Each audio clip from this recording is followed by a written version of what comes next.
Hey, what's going on? My name is Eric Spencley, and as a woodworker, I make a lot of trash. So I figured rather than throwing all this in the dumpster, let's make a table out of it on Spencley Design Co.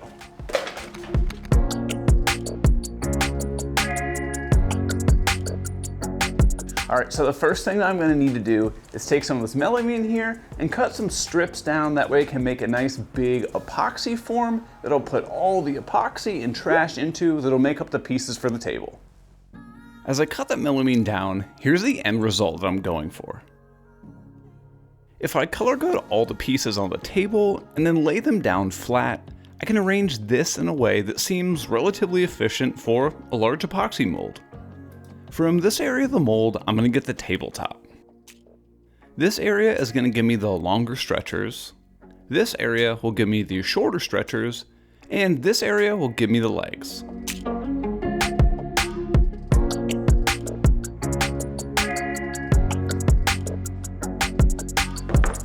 So now that I've got all these strips cut, I can go through and start building up this epoxy form. Melamine has a tendency to split very easily, so I'm pre-drilling and countersinking all the areas of the form where I'm screwing the pieces together. I marked out a rough outline of where the walls of the form are, and I laid down some of this Tyvek sheathing tape. Now this is the first big epoxy table that I've ever done, so I really have no idea if all of this Tyvek tape is completely overkill. I just saw a lot of other people do it, so that's what I did too. Now with all that tape laid down, I could drill up through the bottom and secure all the walls of the form into place.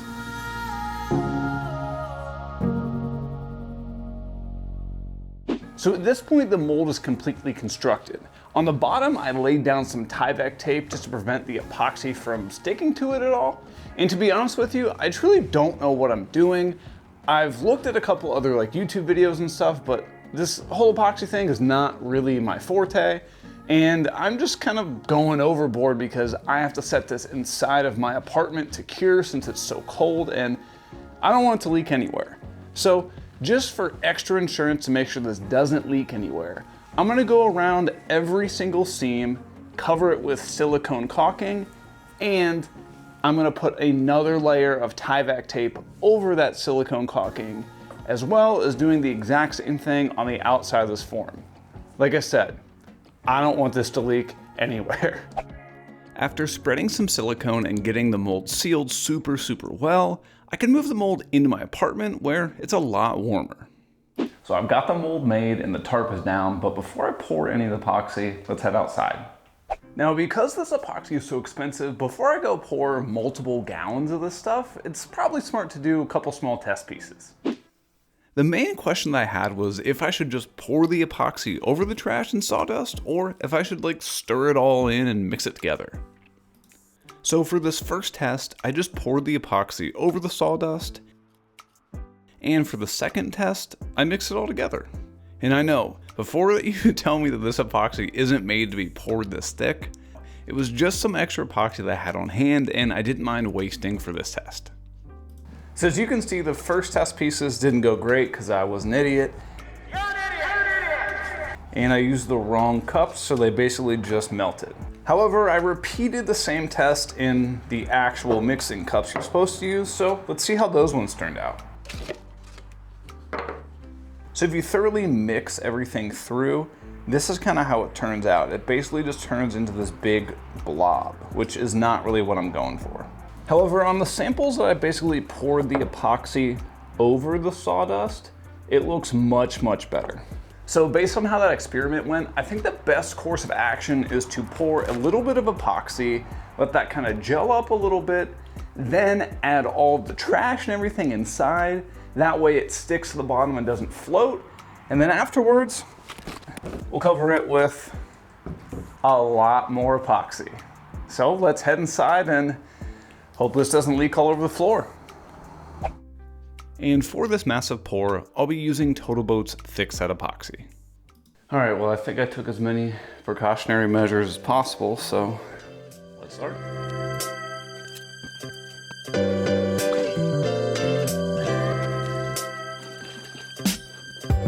Got this paddle attachment for my drill, so let's mix it up.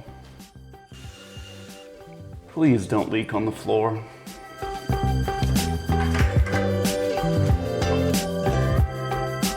After pouring the first gallon, I used a scrap piece of wood to push it in all the corners.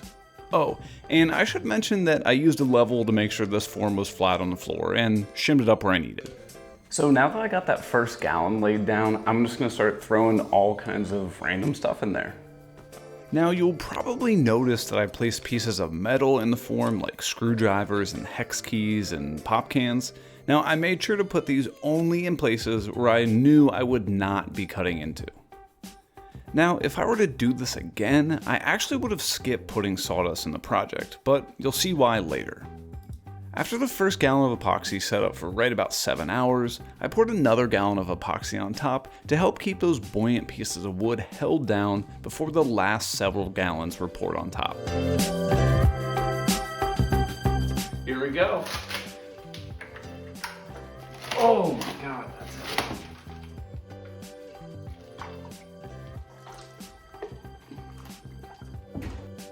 Oh, and because I know what people are gonna ask, there's around $1,000 of epoxy used on this project, or about the price of 700 packs of Dunkaroos. So I let that epoxy cure for right about a week, and let's take a look at the results. So the first and most obvious issue is that the wood didn't actually stay underneath the epoxy, and that's 100% my fault. What I should have done is let that first layer of epoxy cure for probably about twice as long as I did. I let it rest for about 7 hours before adding the wood because it felt tacky at the time, but I really just underestimated the buoyancy of the wood. Science rules. So once I poured all that other epoxy on top, the wood was so buoyant that it just kind of pulled itself up, and that's why it's floating. Now the other thing that I know a lot of people are gonna point out is that I have a bunch of bubbles on here. Now I could have fixed that by using a torch or a heat gun to help get these bubbles out, but I actually did that on purpose, so it adds to that kind of whole polluted look of this table. Now one good thing is that because I went completely overboard with taping and caulking all the seams, there was no leaks in the apartment. However, that might make removing this a little difficult, so let's see what we can get out. To remove the slab from the mold, I had to remove all the screws that I used in the form, and going with the trend of this project, I think I went a little overboard with the screws too. And to knock off the walls, I brought out my hammer. I'm gonna wreck it! And to my surprise, they actually came off really easily. However, trying to pry this thing off the bottom of the form was a little bit harder. Shout out to some of my followers on Instagram who work with epoxy a lot. I obviously don't, but they instructed me to use a chisel or a putty knife to help release the edges and slowly break the epoxy from the form. That ended up working great, and this thing was finally free from the form. And the first piece of the table that I want to start on is the tabletop. So I grabbed my track saw and used that to cut it away from the larger epoxy pour.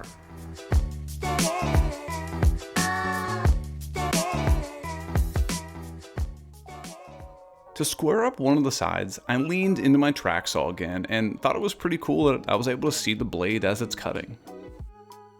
Now I also noticed that the epoxy makes a massive mess while it's being cut. Ow! Son of a nutcracker! So right after this, I grabbed my respirator. After ripping the other side parallel, I grabbed my track saw again to get the tabletop cut to its final size and get it perfectly square.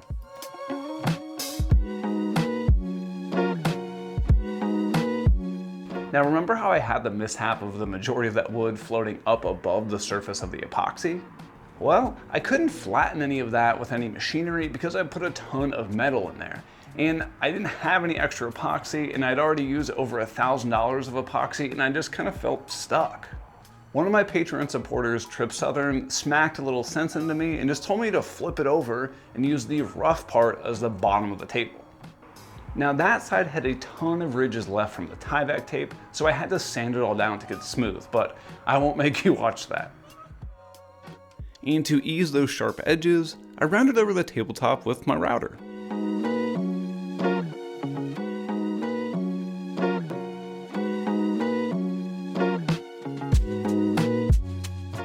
While I do that, I want to thank all of my Patreon supporters for getting me one step closer to achieving my goal of quitting my full-time job to pursue my passion of making projects like this. I genuinely can't express what it means to have total strangers want to support me on that journey, and really all I can say is thank you. Now, if you'd like to toss something in the tip jar, consider checking out all the rewards I have over for you on Patreon, but please, don't feel pressured at all, just enjoy the video.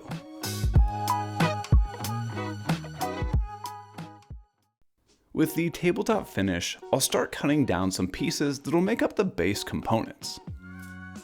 I spun my flip top tool stand into planer mode, then got them nice and flat.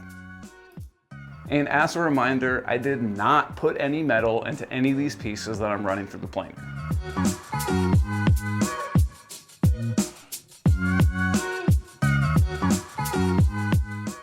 I'm going to start the construction of the base by cutting down those long stretchers. And after I set my miter gauge to 30 degrees, I could dial those in to their final size.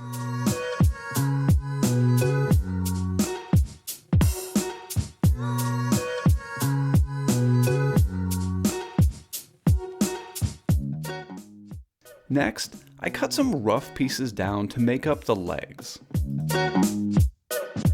Now, if you watched a lot of my videos, this is a technique that you might have seen me use in the past. I basically mark out where I want the tapers on the legs to start and stop, and then I run a scrap piece of plywood through the table saw and I do not touch my fence. I then place those start and stop marks on the cut edge of that plywood and screw down a couple support blocks. Then I'll just run this contraption through the table saw to get a perfect taper.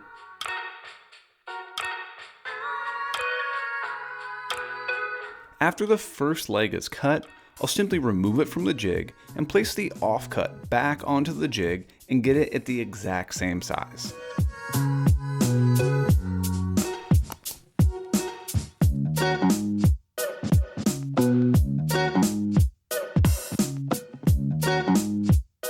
And with the miter gauge set back at 30 degrees to match the angle of the stretchers, I can cut a complementary angle so those pieces will meet up perfectly.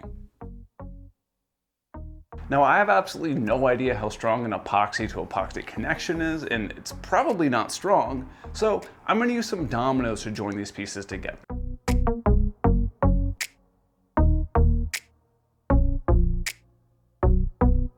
I mixed up a little bit of this Total Boat 2-in-1 epoxy and filled the mortise to let it ooze out. Then I just used some of these angled clamping blocks that I made on an older video, and I let these cure. So the epoxy totally cured on the legs overnight, so now I can go ahead and cut these legs to their final length. This is one technique that I really like to use to trim legs to their final size. I just run the stretcher against the fence and trim the legs perfectly parallel. No track saw or complicated measuring needed here. Now, let's move on to those smaller stretchers that are underneath the table. So to make sure that those two stretchers that are kind of uniquely shaped underneath the table turn out to be the same, we're going to make a template. And rather than having to measure out everything to draw the template out, I just printed off a scale model of the SketchUp file. So all I'm going to do is take a little bit of spray adhesive and then I'm going to attach it to a piece of MDF. These are the times where I really wish that I had a CNC because I hate going through the process of making these templates by hand. However, it's very doable, it just takes time. And while you could absolutely cut this thing out with a jigsaw, I just got this bandsaw, so that's what I'm going to use. I'll first start off by just roughly cutting the shape out.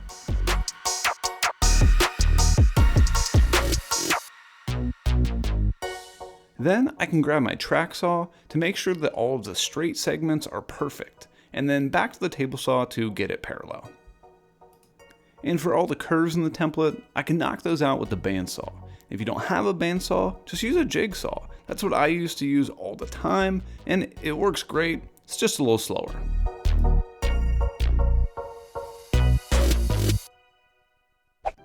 I can then convert the tool stand into sanding mode and smooth out all the curves on the template. Now that my template is finished, I can trace out the outline onto my oversized pieces and then roughly cut it out over on the bandsaw. I'm doing my best here to get as close to the line as possible without going over. Now, if you were a kid that was really good at coloring inside the lines, just revert back to that precision. With those pieces cut out, I used some double-sided tape to adhere the template and then headed over to the router table. This router bit has a bearing on top, and that rides along the template, which cuts the piece underneath to the exact same shape as the template. And yeah, it makes a ridiculous mess.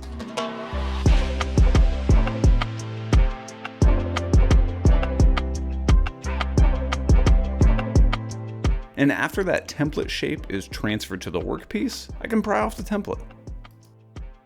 And with that done, now I can take that center stretcher and attach it to the legs. I attached the center stretchers to the legs using some dominoes.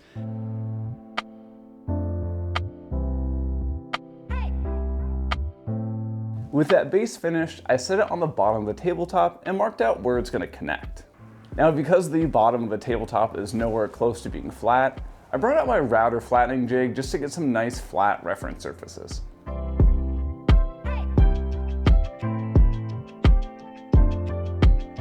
And yes, I made sure that there was absolutely no metal anywhere close to the spots that I brought the router to. And I know it's not pretty, but I'll cover that up with some epoxy and you won't even see it. I thought it would be tough to get the dominoes to line up here, so I just used some dowels. I just drilled into each leg, set in these dowel centers to mark out where I needed to drill a mating hole. A little epoxy work and I was all set. So at this point, the construction of the table is finished. However, I did some sanding and the top of it still looks pretty foggy. Now, to remedy the epoxy being pretty foggy, I'm just gonna cover this entire epoxy table with more epoxy. And for that, I'm gonna use some of this Total Boat tabletop epoxy, which is a little bit thinner and it's gonna dry crystal clear. I used some duct tape to create a wall around the edge of the table. Now, the only reason I'm doing this is to make sure that I don't pour all the epoxy and then it spills all over the edge. I've never used this stuff and I wasn't really sure how it would act or how thin it was. I just kind of figured that this lip would help retain any extra epoxy.